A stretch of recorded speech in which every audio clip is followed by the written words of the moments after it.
वित्त वर्ष 2021-22 के लिए इनकम टैक्स रिटर्न भरने की आखिरी तारीख निकल चुकी है। 31 जुलाई तक 5 करोड़ 80 लाख से ज्यादा आईटीआर फाइल किए गए हैं।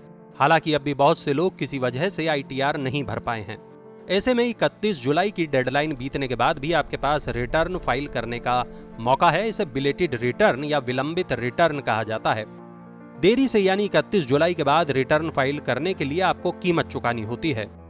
आयकर अधिनियम 1961 की धारा 139(4) के तहत देय राशि यानी ड्यू डेट के बाद इनकम टैक्स रिटर्न भरना विलंबित रिटर्न कहलाता है।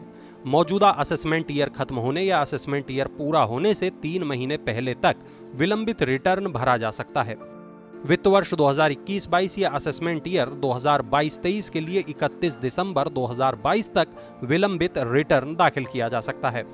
यानी इसे फाइल करने के लिए टैक्स पेयर के पास अभी 5 महीने हैं। आयकर नियमों के मुताबिक कोई भी टैक्स पेयर जिसने 31 जुलाई तक रिटर्न फाइल नहीं किया है, लेट फीस चुकाकर विलंबित रिटर्न फाइल कर सकता है। 5 लाख रुपए से ज्यादा की आय पर लेट फीस 5,000 रुपए लगेगी, जबकि छोटे टैक्स पेयर जिनकी आय 5 लाख से कम है उनके लिए जुर्माना 1,000 रुपए से ज्यादा नहीं होगा।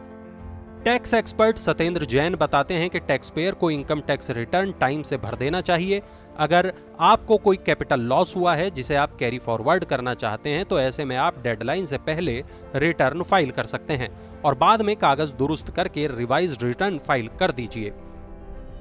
डेडलाइन के बाद रिटर्न फाइल करने पर टैक्स पेयर को जुर्माना तो देना ही होता है, साथ ही आयकर कानूनों के तहत मिलने वाले कई लाभ से भी हाथ धोना पड़ता है। अगर कोई टैक्स पेयर डेडलाइन तक इनकम टैक्स रिटर्न फाइल नहीं कर पाता है और विलंबित रिटर्न भरता है तो हाउस प्रॉपर्टी लॉस को छोड़कर बाकी लॉस को अगले सालों के लिए कैरी फॉरवर्ड करने की अनुमति नहीं होगी। इन लॉस को 8 साल तक कैरी फॉरवर्ड किया जा सकता है। समय से आईटीआर फाइल करने पर टैक्स पेयर को रिफंड राशि पर 0.5% प्रतिमाह की दर से ब्याज मिलता है।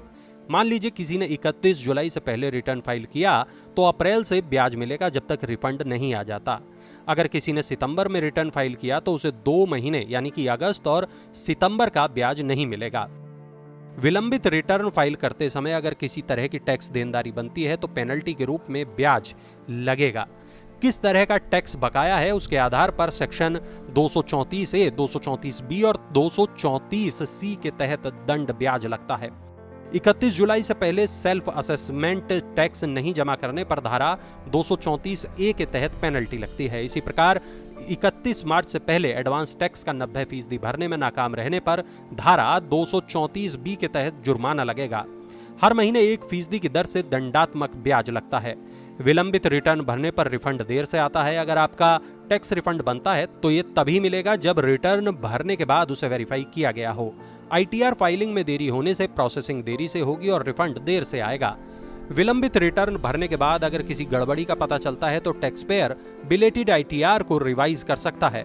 हालांकि असेसमेंट ईयर 2022-23 के लिए विलंबित और रिवाइज्ड दोनों तरह के रिटर्न फाइल करने की अंतिम तारीख 31 दिसंबर है। ऐसे में आखिरी वक्त में फाइल किए गए विलंबित रिटर्न के लिए रिवाइज्ड रिटर्न दाखिल नहीं कर पाएंगे। साथ ही विलंबित रिटर्न भरने पर नई टैक्स व्यवस्था चुनने का विकल्प भी नहीं मिलेगा।